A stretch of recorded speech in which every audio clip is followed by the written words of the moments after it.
A Singapore police officer, once entrusted with upholding justice, now finds himself on the other side of the law.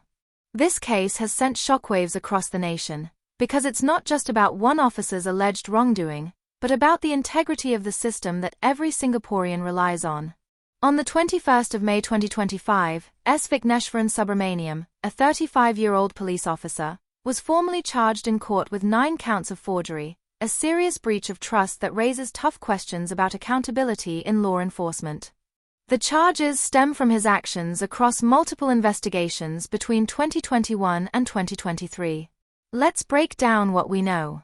According to the Singapore Police Force, Vikneshvaran allegedly forged 7 police statements and 2 acknowledgement slips in 7 separate cases.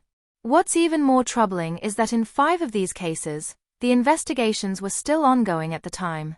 Here's how it reportedly happened. Vikneshvaran would verbally interview individuals, either in person or over the phone, and then draft these verbal accounts into formal police statements.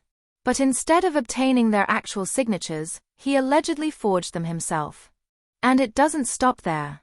In 2 other cases which had already been closed without prosecution, Vikneshvaran allegedly forged documents related to the return of personal items, such as an EZ-Link card and a National Registration Identity Card, NRIC, to the individuals involved.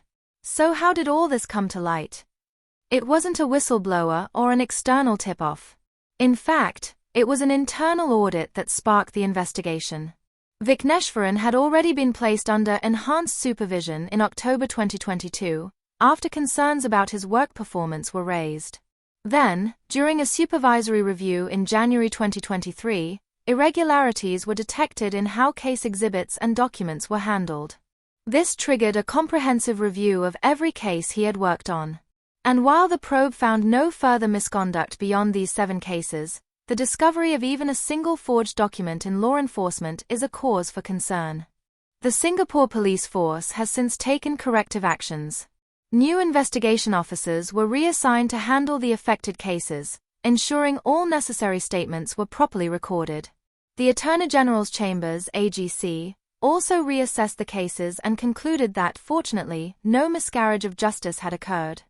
Vikneshvaran has been suspended from duty. In court, he indicated that he intends to plead guilty, and the case has been adjourned to the 18th of June for further representations from both sides. SPF, in a statement, stressed its commitment to upholding integrity and due process. They emphasized that supervisors are instructed to monitor officers who show signs of underperformance or lapses, and that regular audits are in place to detect irregularities. Any misconduct is supposed to be investigated swiftly, with cases handled by errant officers undergoing thorough review. But here's the bigger question: what does this case tell us about the systems in place to detect and prevent such breaches of trust? Are current audit measures and supervisory reviews sufficient to catch problems before they escalate? And how can the public be assured that cases handled by officers like Vikneshvaran are now fully and fairly resolved?